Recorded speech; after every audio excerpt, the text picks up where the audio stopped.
Hello दोस्तों, आज हम बात करेंगे एफआईआर के बारे में और पुलिस की पावर अरेस्ट के बारे में। पुलिस कैसे अरेस्ट कर लेती है एंड एफआईआर ना लिखा जाए तो क्या हो। ठीक है, ये सारे ही सिचुएशन में आप लोगों को और बहुत सारे लोगों को किसी की एफआईआर लिखी नहीं जाती है या फिर किसी की एफआईआर लिखी जाती है तो कभी कभी क्या होता है कि आपके ऊपर फॉल्स एफआईआर भी हो जाती है ना। मतलब कहने का मतलब है कि आपके ऊपर झूठी एफआईआर भी करवा सकता है कोई। तो अगर इन्वेस्टिगेशन के बाद आपके ऊपर कराई गई एफआईआर झूठी हो तो क्या करें, है ना। एलिगेशन जो आपके ऊपर लगाए हों वो झूठे हों तो क्या करें। तो ऐसे सारे केसेस में आज हम डिस्कस करेंगे क्या क्या लॉजिक हो सकते हैं एंड एक जजमेंट के थ्रू पढ़ेंगे कि सुप्रीम कोर्ट के जजमेंट के थ्रू पढ़ेंगे कि भाई किस तरह से जजेस भी सोचते हैं, जो न्यायपालिका है वो भी सोचती है कि हमारे देश में जो कार्यपालिका है ना, जो पुलिस वाली बॉडी है वो कैसे काम करती है ना।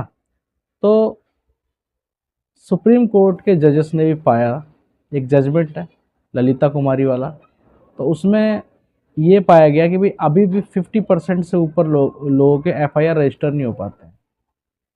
और कोई अगर पावरफुल व्यक्ति हो तो उसको एकदम जेट स्पीड की रफ्तार से, है ना, उसके एफआईआर को दर्ज कर लिया जाता है ना।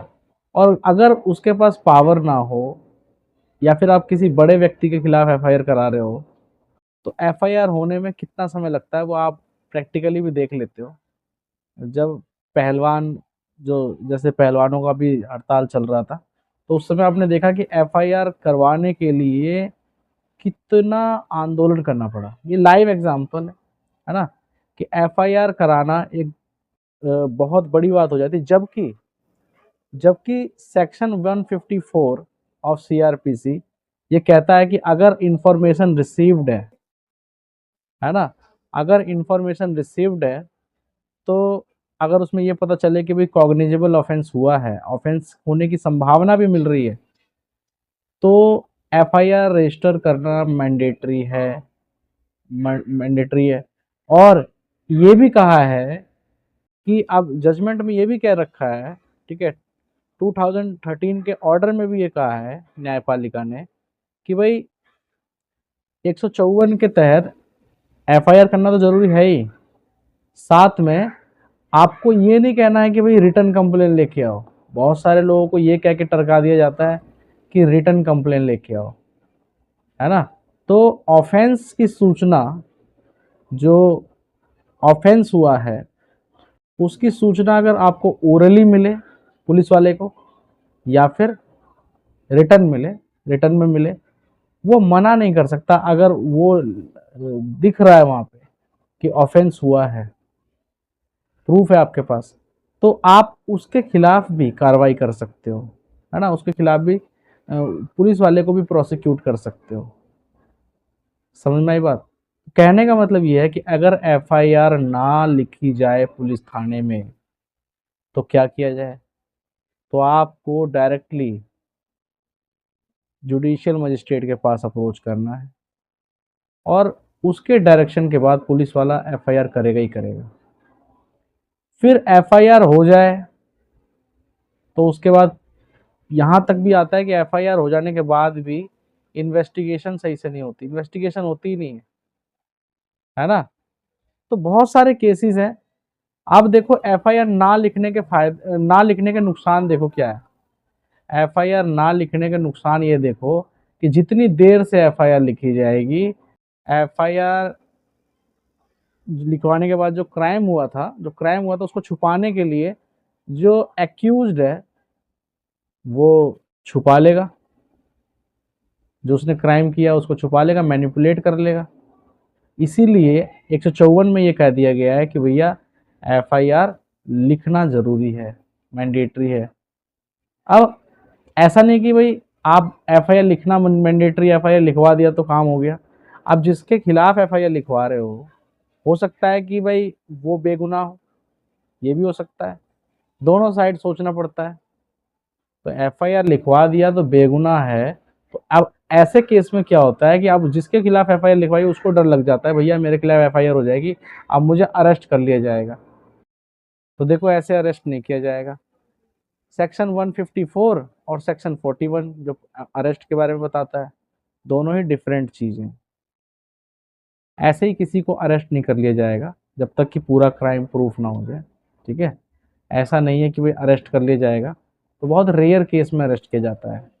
और अगर पुलिस पावर ऑफ अरेस्ट का यूज़ करती है, मिसयूज़ करती है, पावर ऑफ अरेस्ट यानी इसका मिसयूज़ अगर करती है, आप भी पुलिस वाले के खिलाफ 166 के सेक्शन के तहत प्रोसिक्यूट कर सकते हो उसको कोर्ट में, है ना। कभी कभी क्या होता है कि पुलिस वाले बिना एफआईआर लिखवाए भी, बिना ऑफेंस हुए भी कर लेते हैं अरेस्ट किसी को, शक के बिना पे या फिर ऐसे ही कर लिया। अब ऐसे केस में एक्यूज्ड क्या करे? अब ऐसे केस में एक्यूज्ड क्या कर सकता है कि भाई अगर मिसयूज कर रहा है पुलिस वाला अपने पावर का, तो सेक्शन 166 के तहत आप उसे भी प्रोसिक्यूट कर सकते हो, ठीक है। ये चीजें हैं। एक कॉग्निजेबल ऑफेंस की जब जानकारी मिलती है किसी पुलिस वाले को कि भाई ऐसा लगता है कि भाई ऑफेंस हुआ नहीं है, होने वाला है, तो पुलिस प्रिवेंटिव अरेस्ट करती है, प्रिवेंटिव अरेस्ट करती है सेक्शन 151 के तहत। अब ऐसे केस में कभी कभी आपने देखा होगा कि कोई कुछ क्राइम हुआ नहीं है, सिर्फ किसी ने कंप्लेन कर दी है और वो पुलिस वाला आया और उसको उठा के ले गया, ठीक है। अब अगर पुलिस वाले ने यहाँ मिसयूज किया अपनी पावर का, तो आप उस पर्टिकुलर पुलिस वाले के ऊपर 166 के तहत उसे प्रोसिक्यूट कर सकते हो इजीली, ठीक है। लेकिन एक और चीज़ ध्यान रखो कि पुलिस वाले ने आपको प्रिवेंटिव अरेस्ट कर लिया, यानी कि क्राइम होने से पहले ही अरेस्ट कर लिया, है ना। क्राइम होने से पहले पहले अरेस्ट कर लिया, तो 24 घंटे के अंदर अंदर उसे मजिस्ट्रेट के सामने पेश करना पड़ेगा। मजिस्ट्रेट के सामने पेश करना पड़ेगा। आप अपनी तरफ से भी कोई व्यक्ति रखो, या फिर अगर आपको लॉ की नॉलेज है तो आप खुद भी वहाँ अपने बारे में एक्सप्रेस कर सकते हो, है ना। तो ये चीज़ें, लेकिन महाराष्ट्र गवर्नमेंट ने एक कर दिया है कि वो कम से कम 30 डेज तक कस्टडी में रख सकता है पुलिस वाला, ठीक है। मैंने misuse of power of arrest का बता दिया है कि 166 के तहत आप भी पुलिस को प्रोसिक्यूट कर सकते हो, ट्राइड कर सकते हो, ठीक है। Joginder versus state of UP के केस में कोर्ट ने ये कह दिया है कि मेयरली एलिगेशन लगाने से जो एफआईआर हो जाएगी उस पर ही आप सिर्फ अरेस्ट नहीं कर सकते, ठीक है। There must be a reasonable justification, है ना, रीजनेबल जस्टिफिकेशन होना चाहिए। There are difference between section 41 and section 154, okay. तो ये ध्यान रखना।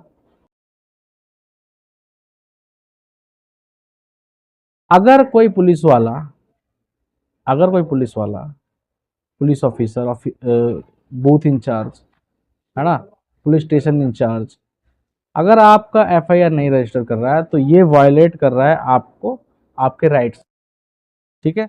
ये ध्यान रखना। अब कभी कभी क्या होता है,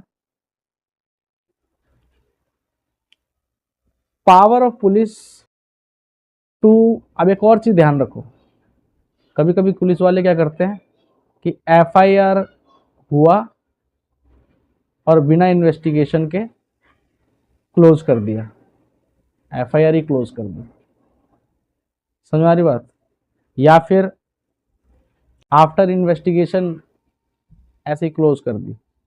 तो ऐसे केस में आपको क्या करना पड़ेगा, पुलिस वाले को क्या करना पड़ेगा कि भैया एक तो उसको कॉपी देनी पड़ेगी जिसके खिलाफ एफआईआर हुई है, जिस और उसको भी, और जिसने एफआईआर कराई है उसको भी, ठीक है। और दूसरी बात कि एक रिपोर्ट भेजनी पड़ेगी मजिस्ट्रेट को कि भाई क्यों क्लोज की है, रीजन बताते हुए, ठीक है। और लास्ट में अगर इन्वेस्टिगेशन कंप्लीट कर ली है तो फाइनल रिपोर्ट सबमिट करनी होती है सेक्शन 173 के तहत, ठीक है। अब एक और इम्पॉर्टेंट चीज़ है, मिस्टर नेफेडे सीनियर काउंसिल थे महाराष्ट्र गवर्नमेंट के। तो उन्होंने कहा कि अगर किसी के ऊपर फॉल्स एफआईआर हो जाए, तो उसके ऊपर एलिगेशन लग जाए, तो इनोसेंट जो पीपल होते हैं, इनोसेंट पर्सन जो होता है, उसकी रेपुटेशन के लॉस होने का खतरा होता है ना। और सिर्फ रेपुटेशन का ही खतरा नहीं होता है, बल्कि मेंटल टेंशन भी होती है, जिससे कि उसके आर्टिकल 21 में जो मिला हुआ अधिकार है वो वायलेट हो रहा है ना। समझ आई बात। तो यहाँ पर आपको ध्यान रखना होगा कि विक्टिम को भी देखना है, एक्यूज्ड को भी देखना है। अब एक्यूज्ड का मतलब ये नहीं कि वो गिल्टी हो जाए, है ना। एक्यूज्ड का मतलब सिर्फ एक्यूज्ड होता है, गिल्टी होना नहीं होता, ठीक है। एक्यूज्ड का मतलब हमारे सोसाइटी में क्या होता है, किसी के ऊपर आरोप अगर लग जाए तो वो गिल्टी प्रूव्ड मान लिया जाता है स्टार्टिंग से ही। तो ये चीज़ दिमाग से निकालनी ज़रूरी है, ठीक है। तो हमारा जो संविधान है, हमारा जो कानून है, वो इंटरेस्ट ऑफ सोसाइटी को भी देखता है एंड प्लस में लिबर्टी ऑफ इंडिविजुअल को भी देखता है। दोनों चीज़ों को बैलेंस करके चलता है, दोनों चीज़ों को बैलेंस करके चलता है। अब कभी कभी अब एक नया कॉन्सेप्ट आता है, प्रिलिमिनरी इंक्वायरी, यानी कि एफआईआर लिखने से पहले इंक्वायरी कर ली जाएगी। ऐसा क्यों किया जाता है दोस्तों? ऐसा इसलिए किया जाता है, कभी कभी क्या होता है कि सपोज करो कि किसी भी कारण से किसी भी मेडिकल ऑफिसर यानी कि डॉक्टर के ऊपर कोई भी एलिगेशन लगा देगा, और वहाँ आम बात हो जाएगी ये, बिकॉज वहाँ पे कई बार क्या होता है कि भाई ऐसे लोग सेटिस्फाइड नहीं होते हैं, तो अब वो एफआईआर करा देते हैं। एफआईआर करा देंगे तो जस्ट अरेस्ट कर लो या फिर एफआईआर कर लो, बार बार एफआईआर होती रहेगी मेडिकल ऑफिसर के ऊपर। तो ऐसे केस में प्रिलिमिनरी इंक्वायरी करना जरूरी होता है, ऐसा कोर्ट ने कहा है। ऐसा कोर्ट ने कहा है कि भाई प्रिलिमिनरी इंक्वायरी करना, यानी एफआईआर रजिस्ट्री करने से पहले इंक्वायरी जरूरी है। अगर वो मिलेगा, अच्छा, प्रिलिमिनरी इंक्वायरी क्या होता है, वो पूरा का पूरा क्राइम देखना नहीं होता है, जस्ट एक इंफॉर्मेशन क्लू मिलना कि भैया ये क्राइम हुआ है, किसने किया है, या वो सिर्फ संदेह भी अगर है कि भाई क्राइम हुआ है तो एफआईआर रजिस्टर होगी, ठीक है, ये कह दिया है। तो प्रिलिमिनरी इंक्वायरी करना कंपलसरी हो गया इन केसेस में, डॉक्टरों के केसेस में। एंड और भी कुछ केसेस बताए हैं, जैसे ये मैंने जो मेडिकल नेग्लिजेंस के ऊपर जो डॉक्टर के ऊपर एफआईआर होते हैं, एक केस बताता हूँ आपको। ये जैकब मैथ्यू का केस था, उसके बाद ही कोर्ट ने कहा कि भैया प्रिलिमिनरी इंक्वायरी जरूरी है, ठीक है। तो अब देखो, पी सिराजुद्दीन केस में भी नीड ऑफ प्रिलिमिनरी इंक्वायरी के बारे में बात की गई है, ठीक है। किसके ऊपर? अगर पब्लिक सर्वेंट के ऊपर, यानी सरकारी नौकर के ऊपर अगर कोई अपराध या करप्शन का कोई चार्ज लग रहा है, करप्शन का कोई चार्ज लग रहा है, तो वहां पे प्रिलिमिनरी इंक्वायरी करना जरूरी है, ठीक है। तपन कुमार सिंह के केस में, एक तपन कुमार सिंह का केस है, तो preliminary inquiry registering before FIR, ठीक है, when information received not disclose as office. तो अब तपन कुमार सिंह के केस में क्या कहा है? तपन कुमार सिंह के केस में ये कहा है कि अगर कोई ऑफेंस का क्लू ना मिला हो, डिस्क्लोज नहीं कर रहा, जो इन्फॉर्मेशन है उससे प्रूव नहीं हो रहा है कि भाई यहाँ पे कॉग्निजेबल ऑफेंस हुआ है, कोई अपराध हुआ है, तो ऐसे में प्रिलिमिनरी इंक्वायरी करना यहाँ पे जरूरी है, ठीक है। एक और इम्पोर्टेंट लास्ट थोड़ा और भी बता दूं आपको कि अगर एफआईआर फॉल्स पाई गई, आपके ऊपर अगर एफआईआर कर दी गई है और वो झूठी है, तो आपको हमेशा एक चांस रहता है, आप उस कंप्लेनेंट के ऊपर भी फॉल्स एफआईआर, मतलब उसने जो झूठा आरोप लगाया है उसके खिलाफ भी आप एफआईआर प्रोसिक्यूट कर सकते, केस प्रोसिक्यूट कर सकते, ठीक है। आप एक और ध्यान रखना कि आप प्रिलिमिनरी इंक्वायरी का भी एक देखो, एक इम्पॉर्टेंट है कि प्रिलिमिनरी इंक्वायरी का भी टाइम बाउंड होना चाहिए। अब ऐसे तो एफआईआर लिखवाने आप पहुंचे और उसने कह दिया कि भैया प्रिलिमिनरी इंक्वायरी के बाद टाइम लग रहा है, अभी आ जाओ, अगले हफ्ते आ जाओ, 2 हफ्ते बाद आ जाओ, 1 महीने बाद आ जाओ, है ना, अब एफआईआर लिखेंगे आपकी। जब तक मैं तो जो क्रिमिनल होगा वो तो सारे सबूत मिटा देगा, है ना। तो ऐसे केसेस के लिए कोर्ट ने टाइम बाउंडेशन भी दे दी है।